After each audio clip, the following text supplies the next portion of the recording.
পড়লে মানুষের হতবাক, বিস্মিত, মানে অকল্পনীয় একটা রিয়ালাইজেশন সামনে যাওয়া ছাড়া উপায় নাই। একটা নেতা, এত বড় একটা নেতা বাংলাদেশে জন্ম নিয়েছিল।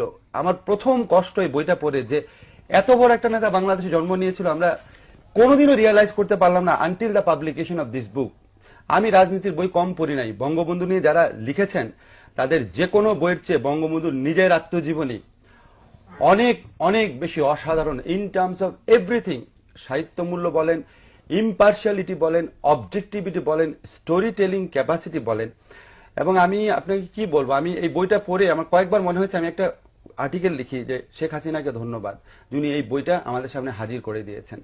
আমি অনেক বড় সমালোচক সরকারের শেখ হাসিনা, কিন্তু এই যে একটা কাজ উনি আমাদের করে দিয়ে গেছেন, এবং এই বইটা আমি পুঙ্খানুপুঙ্খভাবে চেষ্টা করেছি বুঝার জন্য এখানে কোনো কিছু ডিস্টর্ট করা হয়েছে নাকি। এখানে কোনো কিছু ডিস্টর্টও করা হয় নাই। কেন করা হয়নি আপনাকে বলি। এখানে বঙ্গবন্ধুর বিরুদ্ধে যারা রাজনীতি করেছেন, এমনকি বঙ্গবন্ধুর হত্যাকারী যিনি ছিলেন খন্দকার মুশতাক, তার সম্পর্কে ভালো কথা আছে, টাচ করা হয়নি কোনো কিছু। এবং যেভাবে উনি বর্ণনা দিয়েছেন, এটা একমাত্র নিজের ঘটনা নিজে ছাড়া লিখলে অন্য কারো পক্ষে এত ডিটেইল বর্ণনা দেওয়া সম্ভব না। আমি আমাদের যারা শ্রোতা আছে তাদেরকে বলি, আমি একটা অংশ শুধু বর্ণনা দেই, কতবার কেঁদেছি 4 বার, একটা অংশ শুধু বর্ণনা দেই।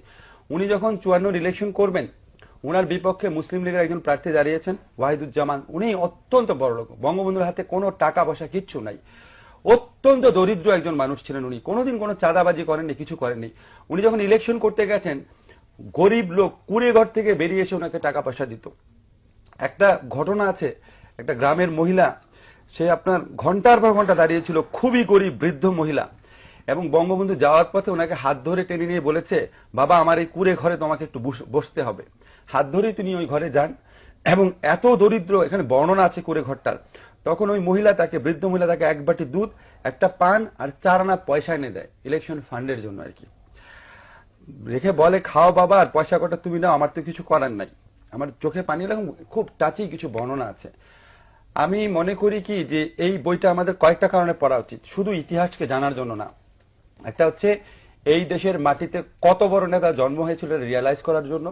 সেকেন্ড হচ্ছে বঙ্গবন্ধুকে, এই অনুসন্ধান আমার থাকবে। আমি আজকে শ্রোতাদের কাছে কমিট করে গেলাম যে এত বড় একটা গণতান্ত্রিক নেতা, এত বড় একটা স্যাক্রিফাইসিং নেতা, এত বড় একজন মানে ভালোবাসাপূর্ণ মানুষ, কি করেছিলাম আমরা ওনার সাথে। আমরা মানে ওই সময়ের আওয়ামী লীগের লোকজন, ওই সময়ের জাসদের লোকজন, ওই সময় স্বাধীনতা বিরোধীরা মিলে দেশে কি পরিস্থিতি সৃষ্টি করেছিল, এবং ওই সময় আন্তর্জাতিক ষড়যন্ত্র। এত বড় একটা গণতান্ত্রিক নেতাকে উনি গণতন্ত্রের জন্য এক নাগারে 26 মাস জেলে ছিলেন। উনার শিশুপুত্র শেখ কামালের বয়স ছিল কয়েকদিন, শেখ হাসিনার বয়স ছিল কয়েক বছর।